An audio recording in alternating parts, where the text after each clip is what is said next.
we need to focus on the good news. The good news. This needs to be our number one source of news, and that is the good news. Before we turn to this, okay? We can handle bad news if we go to the good news first.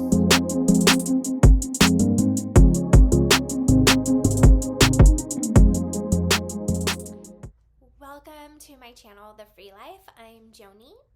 If you are new here and you just happen to come across this video in your YouTube feed, thank you so much for sticking around and watching. And if you're a subscriber, thank you so much for subscribing and being here.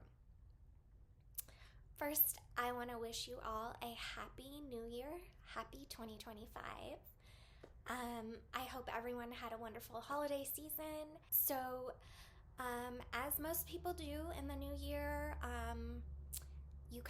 I've been taking an assessment of the last year, and this year I'm doing something a little different. I've always done a vision board, and I'm not going to do that this year. I'm going to share in another video why I'm not doing a vision board and what I'm doing instead. But briefly, what I'm doing instead is focusing more on prayer and really how I need to be transformed more into the image of God, and the things that I need God to prune from me. And so one of those things that God just kind of brought a revelation to me, kind of brought to mind when I was praying about how I want God to transform me more into his image, is something that I'm going to be talking about in this video. Now, especially if you're in the United States, and certainly this is going on all over the world, but New Year's Eve, New Year's Day, the year just started off with some very serious and devastating things happening in our country. I'm not going to get into the details. You know about it. If you don't, Google it, whatever. But I know that these events are meant to cause fear. And it didn't just start in the new year. Like, I will mention, the drones over New Jersey and this weird fog that is making people sick. This is stuff the enemy is using to cause fear. So something that God really convicted me about as I have spent time the last few days in prayer, asking him to show me where I need to be more conformed to his image. One of the things that came to mind is I want to be addicted to the word and not the world. So what does that mean? What does that look like? What am I talking about? That means a lot of things, but specifically, I'm talking about this.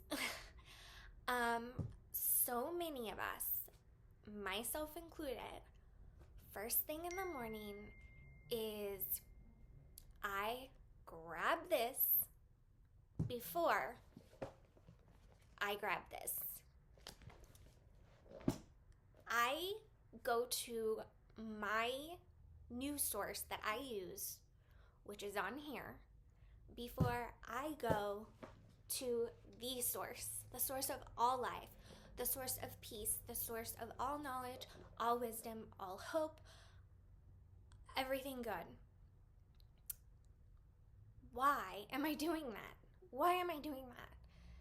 Because so many of us are addicted to this thing. We are totally addicted to this. And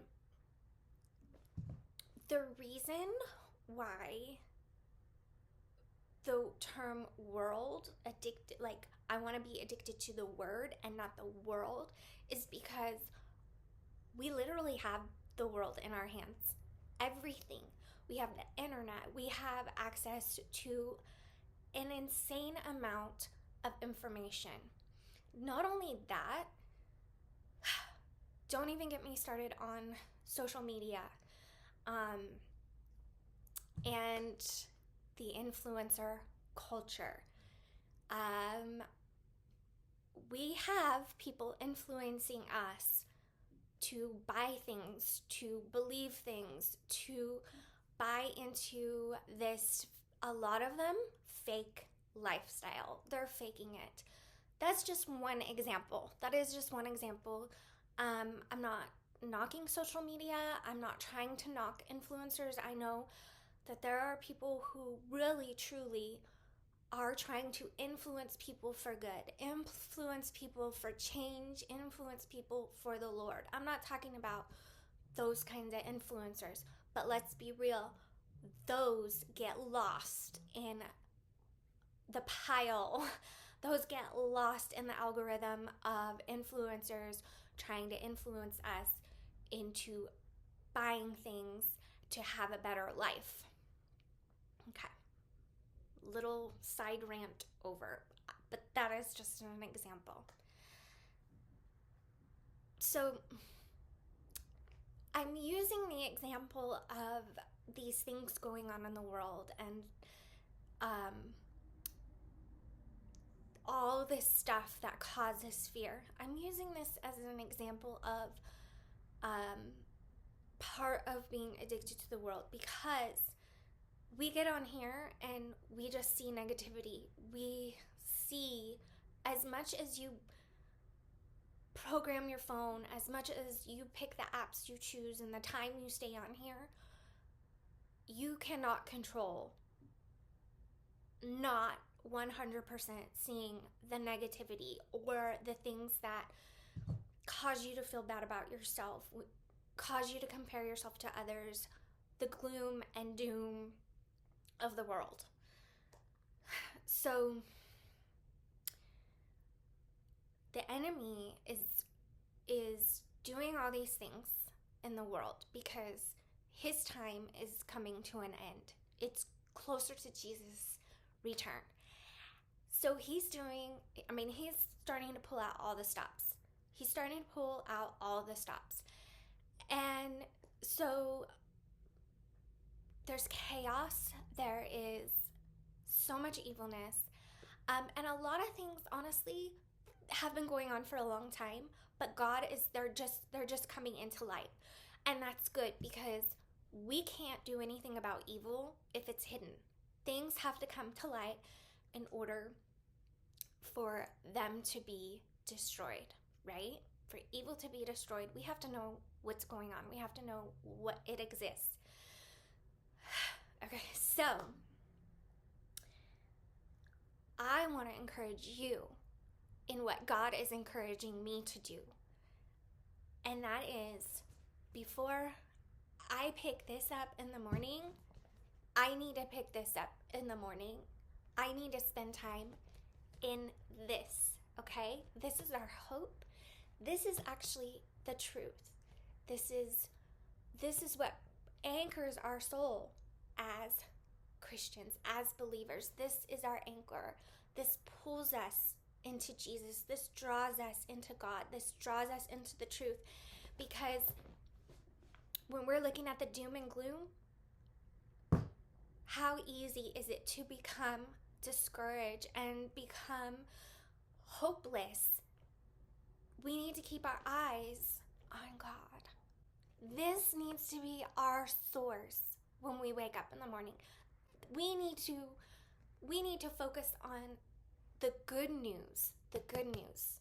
This needs to be our number one source of news, and that is the good news.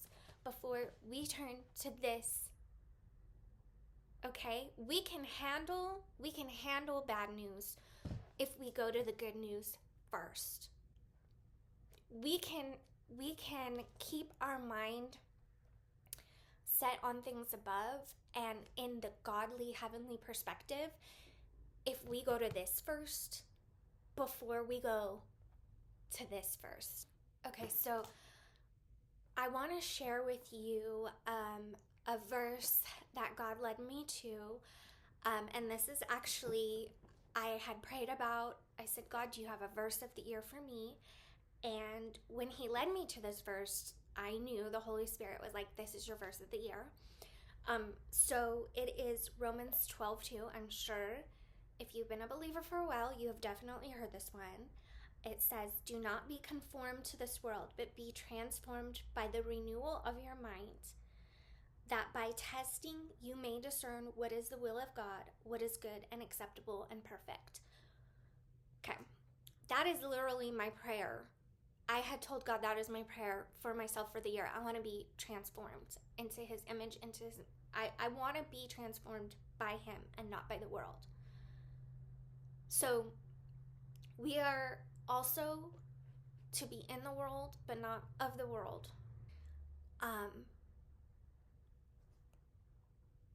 This is such an idol. This is such an idol in our lives. People spend hours on their phone every day, 5, 6, 7 hours. You can check. Your phone will tell you how many hours you're spending on it. But how much time are we spending in the Word, guys? I love the Word. I read it every morning, but I need to be in it more. I do. This is a time where we need to be addicted to the Word. And we need to lay aside all the things that are holding us back so we can finish this race. So I just ask that you prayerfully consider and take an assessment and ask God, what am I doing on here that I need to stop doing? Help me to stop being addicted to this. Help me to become addicted to your word. Because now is the time, more than ever, we need to be rooted and grounded in the word. So if there is something that you want to share in the comments that you know, like, hey, I need to stop playing this game on my phone, or I need to not spend time on this app or this social media, let me know in the comments. Let me know what changes you're going to make. And I can pray for you. We can pray for each other. And I want to know how, in a few months and definitely by the end of this year, how has laying aside this stuff changed your walk with God? How has it strengthened your faith? Because that's really what it is about, guys. Let's not waste time. We don't have time to waste. Jesus is coming, and there are people who need him. And we need to focus on being the light. And we need to focus on being Jesus' love, the love of God. So I hope this video has helped you, and I wish you the best new year. And as always, be blessed and live free.